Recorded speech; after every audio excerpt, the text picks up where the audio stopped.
Having corrected the irregularity, she seated herself on one of the glossy purple armchairs. Miss Penson always sat on a chair, never in it. Then she turned a glance to Miss Bart. "My dear, you look tired. I suppose it's the excitement of the wedding. Cornelia Van Alsheim was full of it. Molly was there, and Gertie Farish ran in for a minute to tell us about it. I think it was odd their serving melons before the consommé. A wedding breakfast should always begin with consommé. Molly didn't care for the bridesmaids' dresses. She had it straight from Julia Melson that they cost $300 apiece at Celeste's, but she says they didn't look it. I'm glad you decided not to be a bridesmaid. That shade of salmon pink wouldn't have suited you." Mrs. Penson delighted in discussing the minutest details of festivities in which she had not taken part. Nothing would have induced her to undergo the exertion and fatigue of attending the Van Osburgh wedding, but so great was her interest in the event that, having heard two versions of it, she now prepared to extract a third from her niece. Lily, however, had been deplorably careless in noting the particulars of the entertainment. She had failed to observe the color of Miss Van Osburgh's gown, and could not even say whether old Van Osburgh serves had been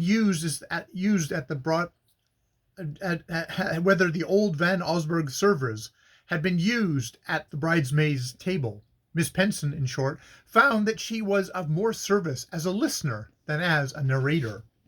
"Really, Lily, I don't see why you took the trouble to go to the wedding.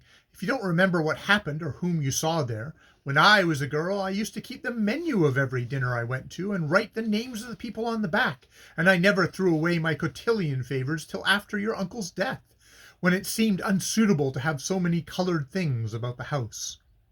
I had a whole closet full, I remember, and I can tell to this day what balls I got them at. Molly Van Alstyne reminds me of what I was at that age. It's wonderful how she notices. She was able to tell her mother exactly how the wedding dress was cut, and we knew at once from the fold in the back that it must have come from Paquin." Miss Penson arose abruptly and advanced to the ormolu clock surmounted by a helmeted Minerva, which throned on the chimney-piece between the two malachite vases, passed her lace handkerchief between the helmet and its visor. "I knew it! The parlor maid never dusts there," she exclaimed, triumphantly displaying a minute spot on the handkerchief. Then, reseating herself, she went on. "Molly thought Mrs. Dorset the best-dressed woman at the wedding. I've no doubt her dress did cost more than anyone else's, but I can't quite like the idea. A combination of sable and point de Milan. It seems she goes to a new man in Paris, and who won't take orders till his client has spent a day with him at his villa at Neuilly. He says he must study his subject's home life. A most peculiar arrangement, I should say. But Mrs. Dorset told Molly about it herself, and she said the villa was full of the most exquisite things, and she was really sorry to leave. Molly said she never saw her looking better. She was in tremendous spirits, and said she had made a match between Evie Van Osburgh and Percy Gryce. She really seems to have a very good influence on young men.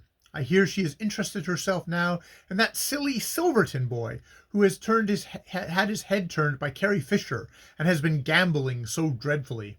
Well, as I was saying, Evie is really engaged. Mrs. Dorset had her to stay with Percy Gryce, and managed it all, and Grace Van Osburgh is in seventh heaven.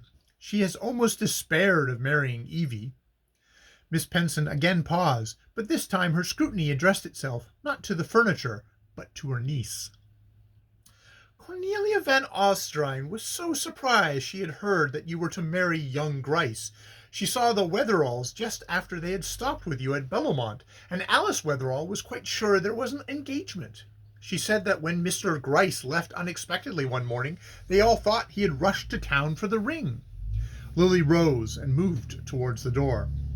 "I believe I am tired.